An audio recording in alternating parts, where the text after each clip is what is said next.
Assalamualaikum warahmatullahi wabarakatuh. Alhamdulillahirrahmanirrahim. Wassalatu wassalamu ala rasulillah wa ala alihi wa sahbihi ajma'in. Amma ba'd. Bapak Ibu sekalian rahimani rahimakumullah, kita sudah masuk ke pekan 4 di kelas Al-Bayan level 2. Dan pembahasan kita pekan ini adalah kata ganti dhamir dalam Al-Quran.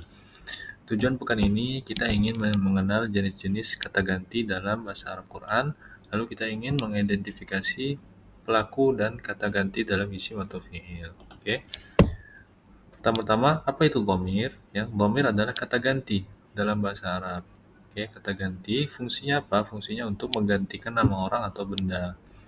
Ya, jadi kita tidak perlu memanggil nama orang terus, tapi bisa kita panggil dengan kata ganti seperti dia, aku, kamu. Nah, itu kata ganti. Oke.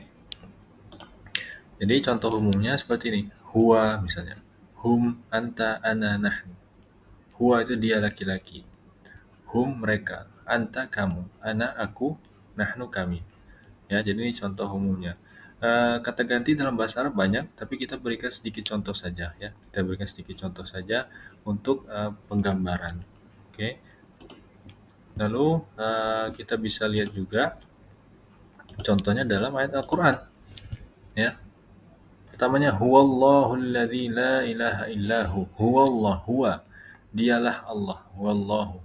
Alladzi, nah ini isim mausul yang sudah kita pelajari di pekan-pekan sebelumnya. La ilaha illahu.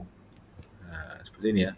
Juga alladzina hum fi salatihim khashi'un. Ya, hum di sini juga dhamir kata ganti yang artinya mereka.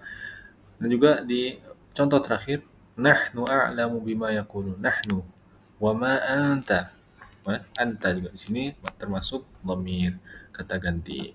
Ya, jadi kata ganti dalam bahasa Arab itu terbagi menjadi dua jenis. Ya, ada yang munfasil terpisah ataupun muttasil. Ya, munfasil tadi yang sudah kita pelajari sebelumnya, ya, itu dia yang terpisah. Contohnya huwallahu ahad. Kalau muttasil itu menyatu, bentuknya seperti ada hu, hum, ya, na. Nah, ini dia letaknya di akhir kalimat dan dia menyatu dengan kalimatnya. Ya, penjelasan lebih lengkapnya kita lanjutkan. Dhamir munfasil terpisah ini berdiri sendiri, ya. Dia berdiri sendiri dalam kalimat dan berfungsi sebagai subjek, ya. Dia sebagai subjek. Huwallahu ahad. Hum ashabul maimanah. Nah, seperti itu ya, ini contohnya. Dan ini contoh di dhamir muttasil yang menyatu. Nah, dia dapat berfungsi sebagai objek ataupun pemilik. Ya, contohnya dalam kata kerja sebagai objek. Ya, kalimatnya na'buduhu. Na'buduhu. Na'budu artinya kami menyembah. Ditambah hu jadi nya, dia. Jadi kami menyembah dia, yaitu Allah. Hu ini ke kata ganti huwa. Dan juga khalaqani. Nah, itu juga ditambah ni sebagai aku. Ya, khalaqa artinya dia menciptakan. Kita tambahkan ni maka menjadi aku, dia menciptakan ku. Ni itu ku maksudnya. Kembali ke kita. Dan juga dalam kepemilikan contohnya kitabi. Kitab artinya kitab ditambah ya maka menjadi kitab aku seperti itu. Rabbuhu, Rob artinya Tuhan ditambah hu menunjukkan orang ketiga ya seperti itu. Jadi perbedaannya apa? Perbedaannya munfasil ini dia berdiri sendiri ya, muttasil, nomor muttasil itu tidak.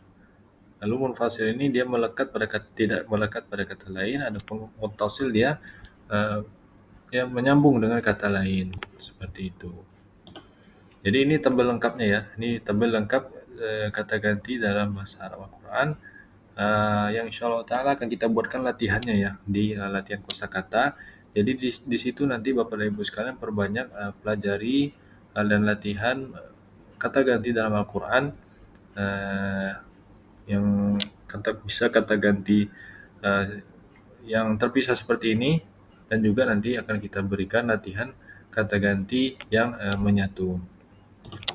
Baik, nanti ini latihan yang akan dikerjakan insyaallah ta'ala besok di sesi Zoom bedah materi. Jadi ini kita berikan ayat-ayat Al-Quran. Nanti Bapak dan Ibu sekalian identifikasi ya sama pengajar mana domir, dan tentukan jenisnya, apakah itu dhamir munfasil ataupun muttasil. Ya. Jadi rangkuman perkara ini, dhamir adalah kata ganti membantu menyusun kalimat lebih singkat tapi tetap padat. Lalu dhamir ada yang dhamir jelas, munfasil terpisah, dan juga dhamir melekat, muttasil. Seperti itu. Ya. Itu saja yang kami sampaikan di materi kali ini. Insya Allah materi kali ini singkat ya dan mudah dipahami.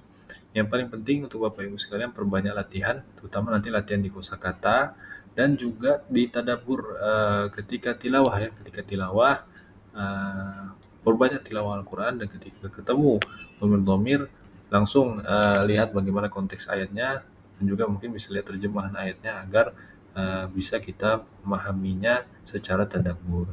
Itu saja yang kami sampaikan. Selamat belajar. Wabillahi taufiq wal hidayah. Assalamualaikum warahmatullahi wabarakatuh.